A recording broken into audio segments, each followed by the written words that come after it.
Good morning, ladies and gentlemen. Today is October 22nd. We're going over the momentum rotational modeling system, and we are also going over the U.S. real estate metrics. But before we get into that, we are going to highlight what we talked about last week with regards to the incredible bounce in the ES and the NQ last week. I mean, it is just, let me spread this out. Remember, I've been warning you that we are trying to find support back over in this area, that we had an A, B, C move that was almost perfect. We may try to find support here at this area, but I had expected a fifth wave lower to move down. So we ended up having an A, B, and then this middle wave. Let me draw this.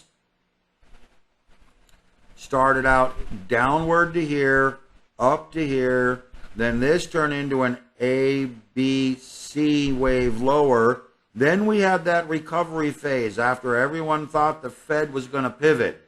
So that turned into our 1, 2, 3, 4, and then we now have a fifth wave down. This fifth wave down ended perfectly at this low. Look at this low. This low goes all the way back to the 2010, 11 highs, this dashed green line, all the way across, absolutely perfect, ran into support right over here. And there's that same support level that I'd been warning about for months, ultimately could present some real support, and it lines perfectly with Fibonacci. Here we have that low setup. I mean, look at this. Spread this out. Drag this down. I mean, it is just perfect right there. Came down to that low, was rejected, and rallied back up off of this peak here. This is a full-on rejection below this 3,600 on the ES or 360 roughly on the SPY. Now we're into potentially a new phase, which is, can we get above this level right here? Can we get above this high? That's not going to work. Let me try to draw it this way. Can we get above this high? Try to draw it perfectly. And this high to get us into a new rally phase. So understand that it is critically important that we try to get above these two levels. My mouse is not cooperating, but that's good enough. Can we get above these two levels to enter into new upward trending? If we can rally through, remember this is a weekly chart, if we can rally up into this area and higher above this channel line and above this past high right here, then technically, ladies and gentlemen, we are entering a new bullish price phase, and we are going to see this market likely continue to try to rally into Q1 2023. So again, this is setting up perfectly. Remember, I had been warning about these cycles and the fact that we could get into a solid upward trending. If this support held, it was conditional. If this support broke down, then we're likely to come down to this level. If this support held, then we need to see how this plays out, see if this trends upward. The Fed is likely to try to pivot here, or at least move into more of a neutral stance, not being as aggressive, because they know they're likely to potentially break global market function, which could turn into another major collapse. This selling phase is actually much bigger than the 2008-9 collapse. It's almost equal. In fact, it probably is equal to this phase here. Just for the heck of it, let's duplicate and come up here. Pretty darn close. So it almost equals the COVID collapse. If you were to take a look at this from here to here, from these lows, carry it right across. I don't know why it didn't start, but I'll try here. Carry it right across from there.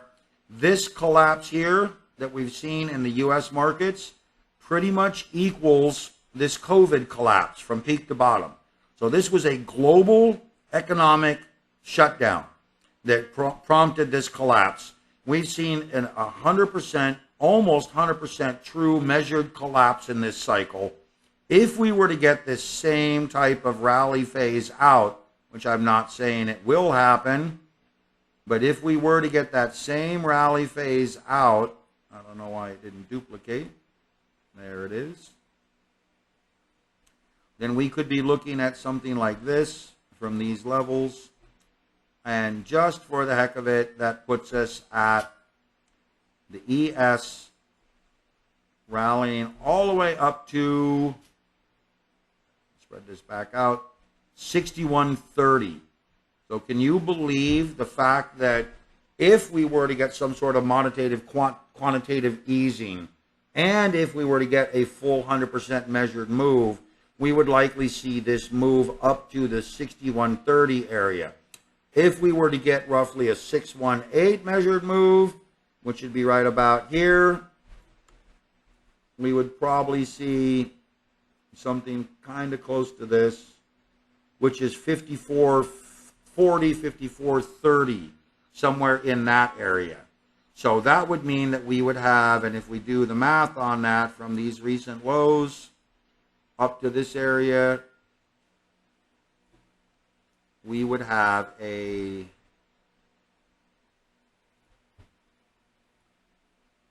a 50% rally in the ES if, and again, this is a big if we move into some sort of a wave 5 rally. Now, wave 5 could be much, much longer. So understand, this could be the beginning of like an initial wave, kind of like an A, B, C, D, E, then some sort of correction. So understand that this is still very early, but it means that we likely have an 1,800 point rally just to reach a 0.618 expansion off of this low if this low holds. Very, very exciting considering there's a ton of doom and gloomers out there that think that this thing is going to collapse, which it could still do. If it fails at this area, fails to get above these high levels that I drew, we could see it roll back down and attempt to apex out into this area, which would be June, July, August of 2023. But right now it looks very promising based on my custom index charts and what I'm seeing in the market as a whole. Remember, there's a ton of capital out there trying to rally forward. Okay, so this was drawn from last week. We had done the same type of thing. Let me go ahead and see if I can find from way back here.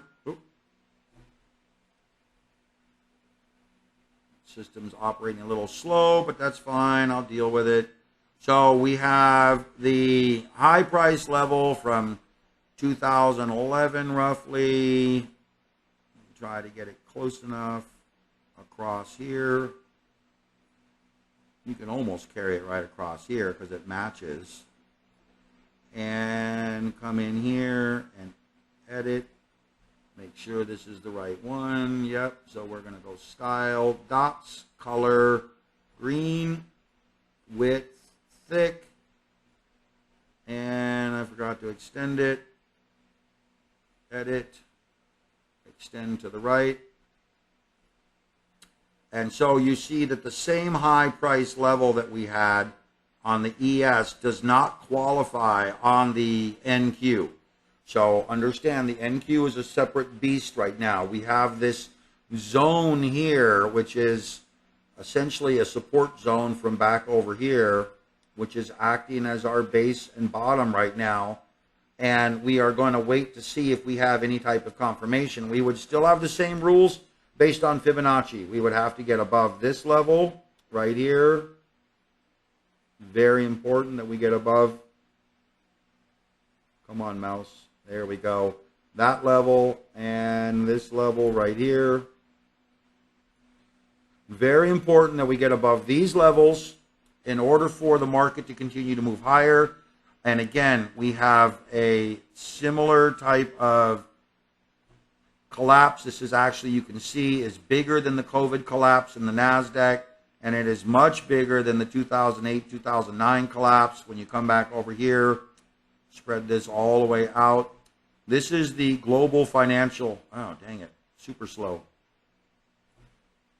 This is the global financial collapse, very tiny compared to where we have right now. This is likely 3.5, 4.5 times the global financial collapse, which is why I believe the NASDAQ and the technology index could see a reversion trade back up into this area, which would be, again, a very solid basing, bottoming formation up into this area, a little higher so we can see it.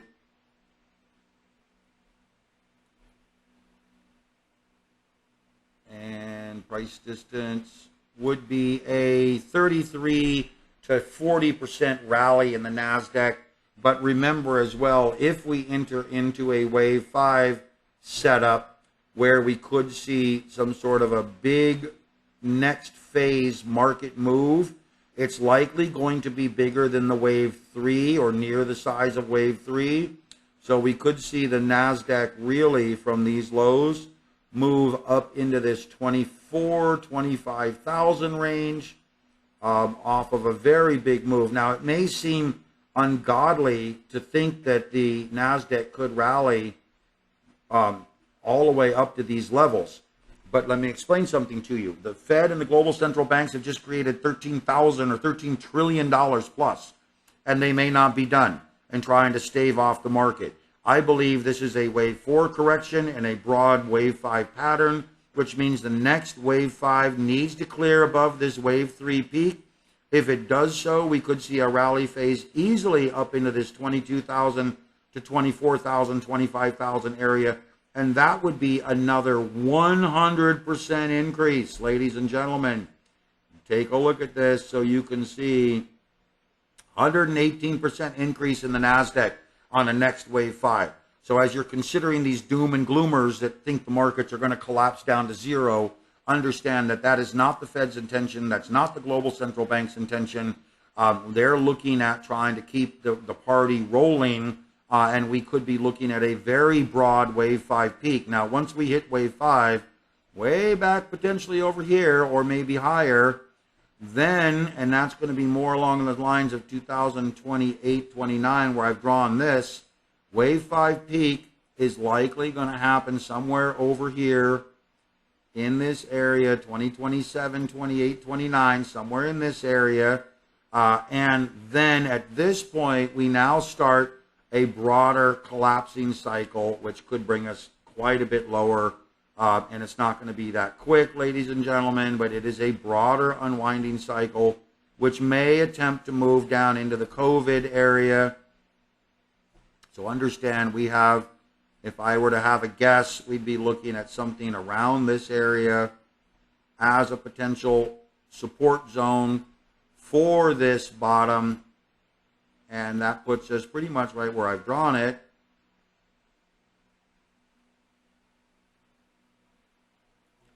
Kind of right in that area. And that would be my long-term play of how I think this is all going to play out. Now, are we at a bottom right now? I think so, honestly. We just don't have confirmation yet. Could we get lower? You betcha. We could attempt to come down here off of some deep retracement, which would actually be pretty cool if it were to happen, because that would be an extended deep retracement, and that would mean that we are likely going to see this move from these, whoops, get the right trigger here, off of something like that. It'd be 181% move, maybe 160, which would be very close to a fib level. That would be a very cool move, and that would actually align with Fibonacci's almost perfectly.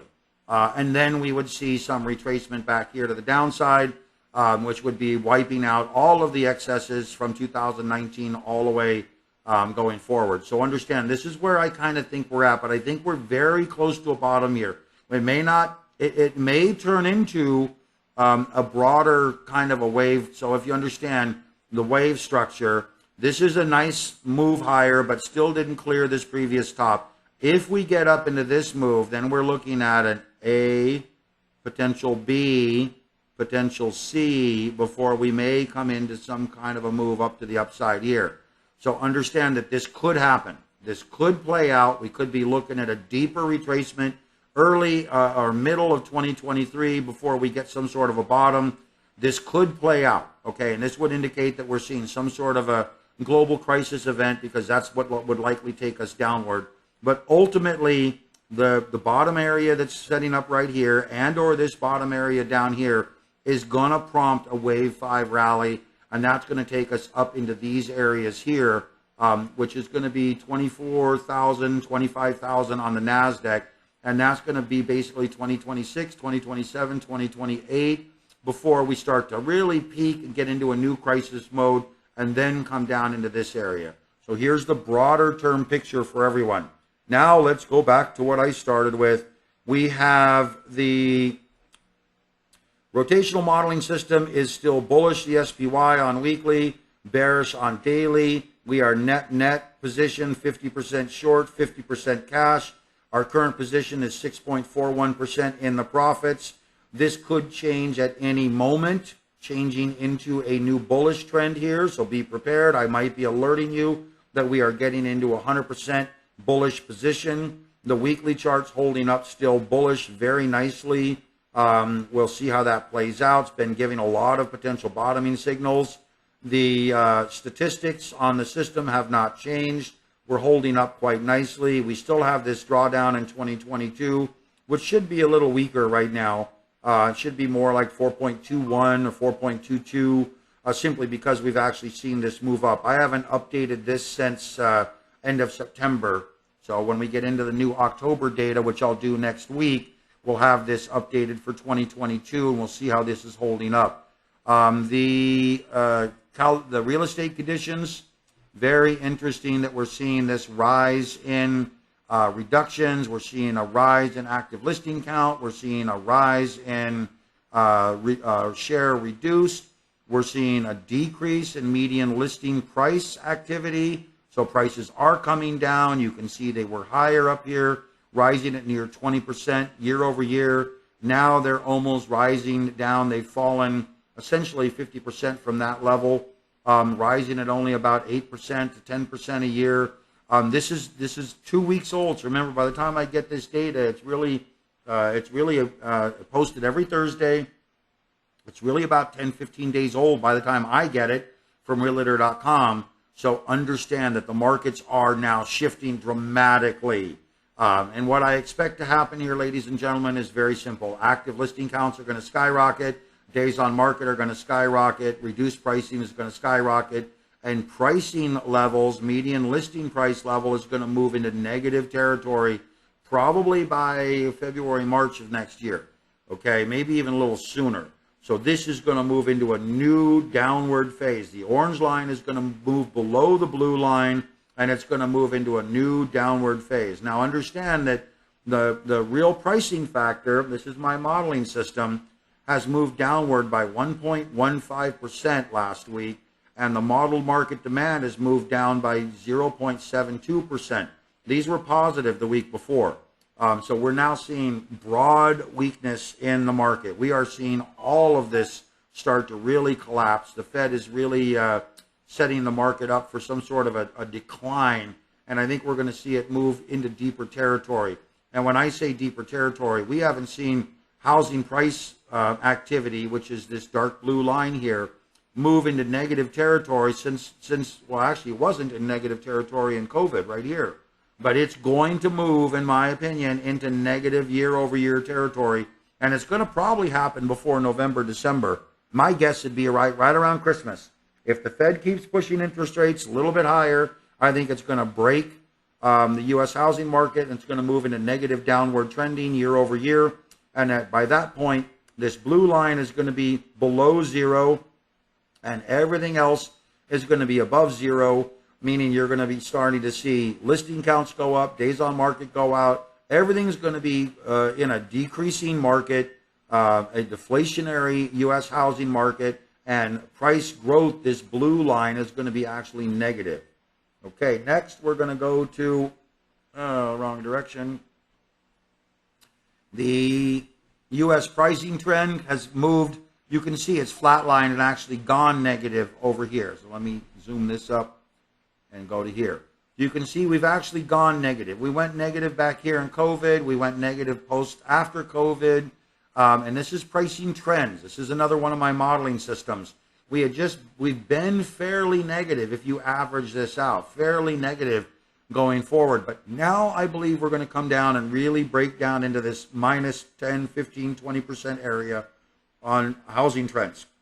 I think the Fed is actively trying to burst the U.S. housing market bubble. They would love to see a 25 to 35, maybe 40% decline over time because it wipes out all of the gains that have taken place in 2018, 19, 20, 21. So to understand that we need that moderate decline going forward. U.S. real estate reduction activity starting to tick higher. You can see it's holding up. We're seeing roughly 70, 75% of all assets on the real estate market showing price reductions. You can see reduction activity is ticking higher again. It had gotten up to 50% now, so now we're starting to move back up into higher activity. In another couple of weeks, I expect this level up 40, 50, 60, and this level to be up at about 100%. I think everything's going to start into reductions. Active listings are ticking higher.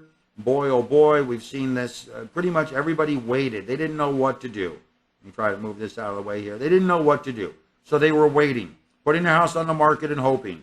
Now they know what's going on. They know the Fed's going to start pushing everything higher. So if you want out, you're going to starting to see active listings get out at the highest price they can. And then as you can see, the new listing count metrics, new count is at all-time highs now. So you're getting new listing counts flooding into the market. New count change is moving higher again. Share of market is moving higher again. You can see here, share of market is up 10.11%. New listing count is up to 33.5, and new count change is telling us is negative 2.9. But understand that this is comparatively new count change. This is one of my modeling systems. We haven't seen, you can see this is a downward trend. Okay, so we're not seeing it move up into upward trending. This will not turn positive until this starts actually turning back up into this negative 4 to positive 5%, then this level will start to move higher. So understand, real estate is right now getting ready to really collapse, which is why the Fed is likely to shift. They know they're putting extreme pressure on the markets. They know they don't want to break it excessively, but they do want it to unwind effectively. So be prepared. We're going to see the markets, the U.S. real estate markets really shift. And that's going to put a lot of pressure on the global markets. And remember, we have this set up. I know that many of you don't believe me. That's fine. I mean, time will tell whether I'm right or wrong. But the long and short of it is, unless something breaks the global markets, this is what I see as the likely outcome, with the ultimate peak setting up in 2027 to 2029, starting a new downward trend. That's why I'm telling you, now is the most important time in your life to be prepared and follow my research. All right, guys, on to the next video. Follow me on Twitter, follow me on YouTube, and watch how these things play out, guys. It's very important.